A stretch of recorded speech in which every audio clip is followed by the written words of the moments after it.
Makanya sekarang harga mobil lagi naik nih. Beli mobil baru buat pulang kampung. Itu kebakar itu bisa jadi karena ada kebocoran atau tumpah, ataupun memang dari transmisinya memang kepanasan. Tapi di end Bisa cabut. sebenarnya itu hajar aja dikit lagi Iya, P-nya. dorong dikit lagi Dorong aja. dikit lagi.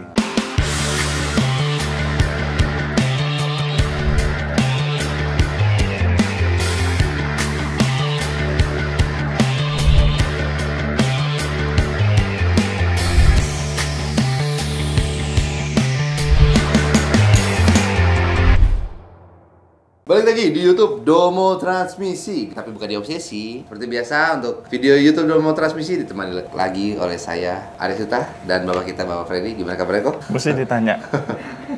Tema kali ini kok kita akan membahas seputar mudik. Jadi judul video kali ini adalah 6 tips terhindar dari drama transmisi saat mudik Lebaran.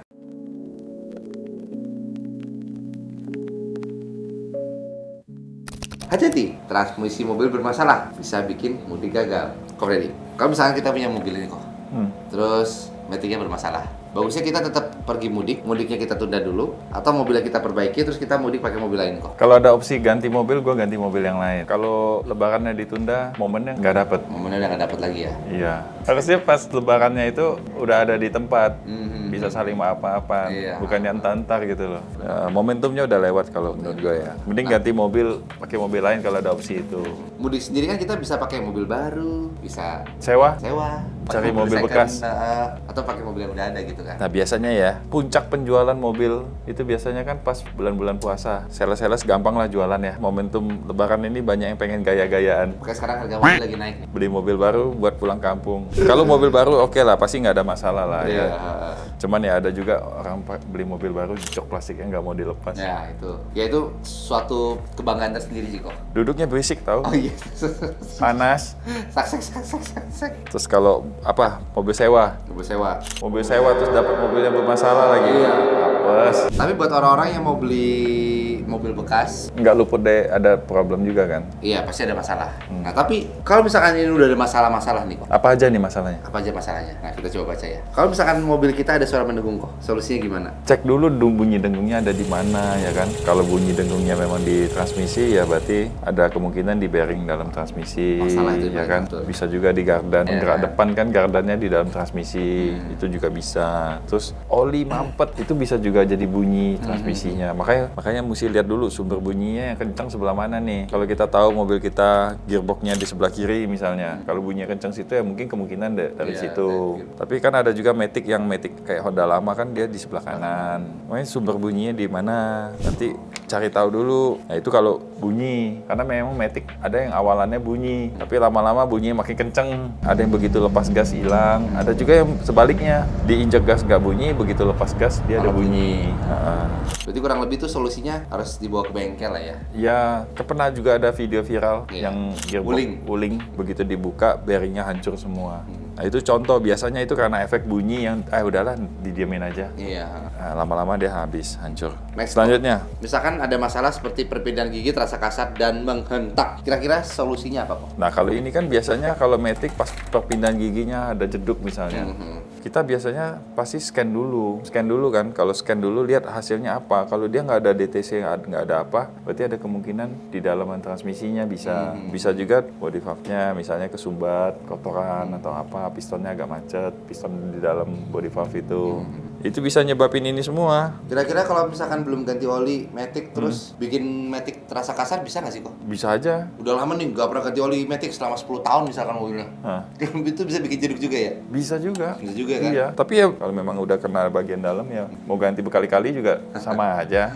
Selanjutnya apa lagi? Misalkan mobilnya kerasa lemot kok atau delay. Nah, delay. Misalnya kan pagi masuk day nggak jalan, mesti tunggu sekian detik baru ada respon. Nah, itu kita bisa ngomong itu delay. Begitupun sebaliknya gigi mundur nih, timnya Avanza. Udah masuk R, digas, RPM naik, tato ceduk aja gitu ya. Ya, atau masuk R, lepas rem, nggak ada respon sama sekali. Mau di toil juga nggak ada, tapi begitu dia udah nyantol, beberapa detik nyantol, dek, Iya, langsung mundur. ceduk aja. Iya. Biasanya kalau udah delay, makin hari kalau dibiarin delay makin lama. Awalan misalnya, oke, 2-3 detik baru ada respon. Nanti udah sampai di titik tertentu, makin lama.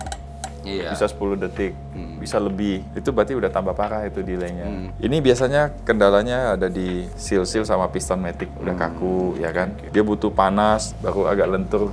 Masalah yang berikutnya kok, bau terbakar dari transmisi. Nah, Kan kalau bisa ya? kalau ada kecium bau kebakar itu ya mesti lihat dulu. Kadang kan ada bau kebakar tuh karena apa? Oli netes. Kita kadang mesti lihat. Ada tetesannya itu karena ke belakang deket knalpot misalnya. Itu jadi agak bau. Itu kebakar itu bisa jadi karena ada kebocoran atau tumpah ataupun memang dari transmisinya memang kepanasan. Tapi kayaknya kalau mobil matic harusnya nggak sampai transmisinya ada bau ya kok ya? Gak kecium biasanya. Nggak kecium, kan? Walaupun kampas gosong pun gak kecium kecuali cabut stick. Iya.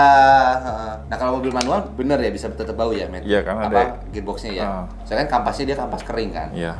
Karena angin kan jadi ketiup kan baunya kan. Terus misalkan nih mobil ada bocor kok, entah itu di mesin atau di matic.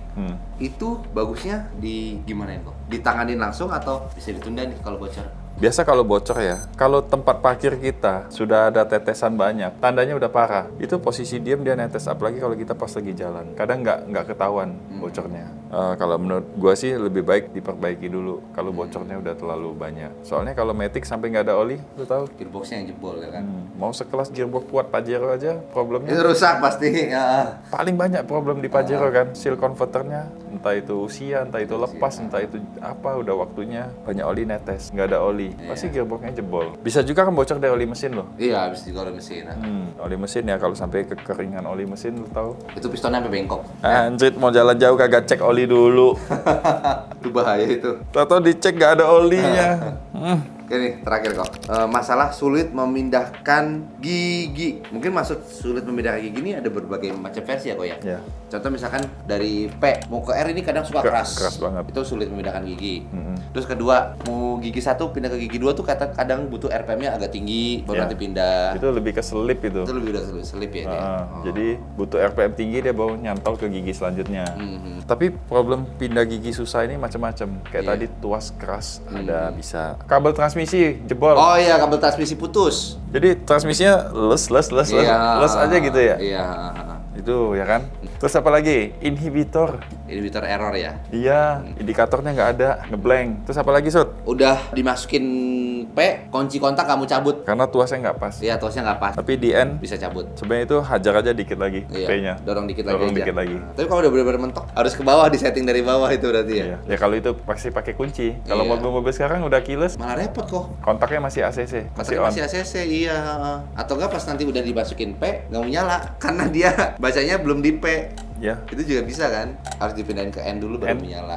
Berarti itulah ya, Koy, ciri-ciri dari transmisi mobil yang bermasalah. Ya. Jangan sampai mobil kamu terganggu gara-gara mobil bermasalah di tengah jalan. Pastikan cek dulu kondisi mobil kamu sebelum kamu mudik lebaran. Anjay, ini udah dibikin kayak pantun loh padahal. Udah kok, ada tambahan lagi nggak kok? Paling satu deh tambahan. Apa tuh? Kalau misalnya mobil kita tahu kita mau pakai mudik, tapi mobil ini memang agak ada nggak nyamannya, entah itu apapun itu. Kalau menurut gua sih, kan bakal dipakai jauh.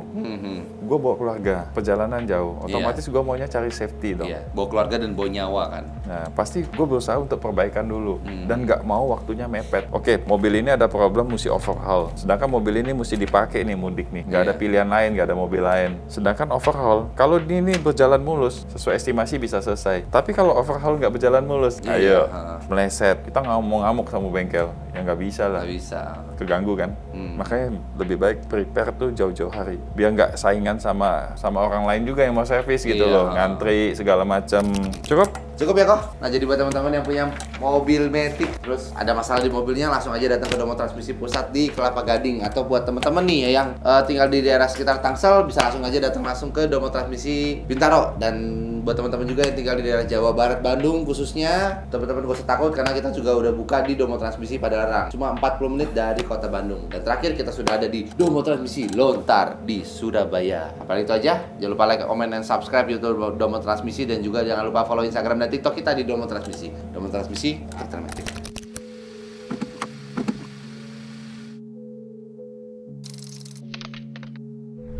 Domo Transmisi, dokternya Matic.